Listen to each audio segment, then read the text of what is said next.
अस्सलाम वालेकुम, आप देख रहे हैं चैनल 51 और मैं हूं अतीक खालिद धनियाल। नाज़रीन, आज हमने दो ताज़ा तरीन ख़बरें शामिल करनी हैं जिनका ताल्लुक पाकिस्तान की सियासत से है। सबसे पहले आपको बताएं कि बिलाखिर पंजाब में आइनी बहरान ख़त्म हो ही गया। गवर्नर पंजाब बलीगुर रहमान ने गुज़श्ता रात ओहदे का हल्फ उठा लिया। सदर ममलकत डॉक्टर आरिफ अलवी ने मोहम्मद बलीगुर रहमान की बतौर गवर्नर पंजाब तैनाती की मंजूरी दी, जिसके बाद नए गवर्नर ने हल्फ उठा लिया। ऐवान सदर से जारी बयान के मुताबिक सदर आरिफ अलवी ने वज़ीर-ए-आज़म की एडवाइस पर आइन के आर्टिकल 101(1) के तहत गवर्नर की तकर्रुरी की मंजूरी दी, जबकि रात गए सूबाई काबीना की भी तकरीबे हल्फ बर्दारी हो गई है। Chief justice Lahore high court Muhammad Amir Bhatti ने उनसे हल्फ लिया। तकरीब हल्फ बर्दारी गवर्नर हाउस में हुई, जिसमें वज़ीर आला पंजाब हमजा शहबाज, लीगी रहनुमाओं और आला हुकाम ने शिरकत की। चीफ जस्टिस अमीर भट्टी और वज़ीर आला पंजाब हमजा शहबाज ने गवर्नर पंजाब को ओहदा संभालने पर मुबारकबाद दी।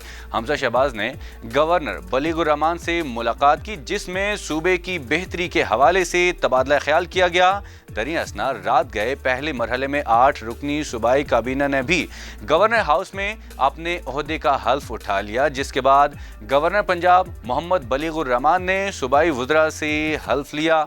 चीफ सेक्रेटरी पंजाब कामरान अली अफजल ने तकर्रुरी से मुतालिक नोटिफिकेशन पढ़कर सुनाया।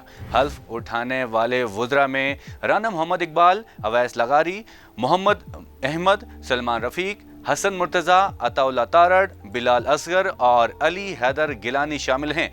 ज़राए के मुताबिक सैयद हसन मुर्तज़ा को सीनियर सूबाई वज़ीर बनाया जाएगा, जबकि अवैस लगारी बल्दियात, मोहम्मद मलिक अहमद को कानून, सलमान रफ़ीक को सेहत, अताउल्ला तारड़ को इंफॉर्मेशन का कलमदान दिया जाएगा।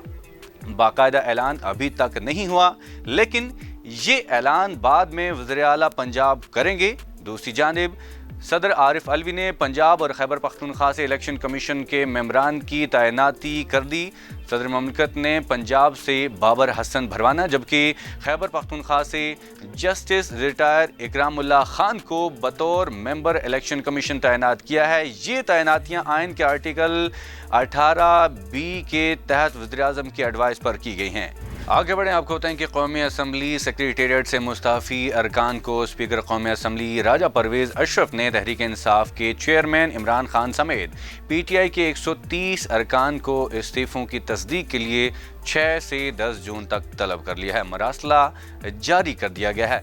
अवामी मुस्लिम लीग के सरबराह शेख रशीद अहमद को भी इस्तीफ़े की तस्दीक के लिए बुलाया गया। हर रुकन से इनफरादी तौर पर इस्तीफ़े की तस्दीक की जाएगी। रोज़ाना की बुनियाद पर मुस्ताफ़ी अरकान 30 स्पीकर से मुलाकात करेंगे। हर रुकन के लिए 5 मिनट का वक्त मुकर्रर किया गया। तर्जमान असम्बली के मुताबिक स्पीकर ने कौमी असम्बली के क़वायद व ज़वाबित के क़ायद 43(2)(b) के तहत हासिल इख्तियारात को बरूए कार लाते हुए उन्हें तलब किया, जबकि PTI ज़राए का कहना है कि हमने स्पीकर के सामने पेश ना होने और अदालत से रुजू करने का फैसला किया है, क्योंकि कायम मकाम स्पीकर कासिम सूरी इस्तीफ़े मंजूर कर चुके हैं। अदालत के सामने यही मौक़िफ़ पेश करेंगे। कौमी असम्बली सेक्रेटेरिएट ने 5 अरकान को नोटिस जारी नहीं किए गए, जिनमें साबिक वफाकी वज़ीर मोहम्मद मियां सुमरो, गुलाम बीबी भरवाना, साले मोहम्मद, महर गुलाम मोहम्मद लाली और खान मोहम्मद जमाली शामिल हैं। हालांकि उन्होंने भी इस्तीफ़े जमा कराए थे। तहरीक इंसाफ की क़यादत ने मुस्ताफ़ी अरकान को तस्दीक के लिए स्पीकर के पास जाने से रोक दिया। उन्हें हिदायत की गई है कि इस्तीफ़े दिए जा चुके हैं, तस्दीक के लिए जाने की कोई ज़रूरत नहीं। पेशावर से एक मुस्ताफ़ी रुकन कौमी असम्बली के मुताबिक उन्हें क़यादत की जानिब से इस्तीफ़े की तस्दीक से रोका गया है। चैनल 51 से फ़िल वक्त इतना ही। मज़ीद तफ़सीलात के लिए रहिए हमारे साथ।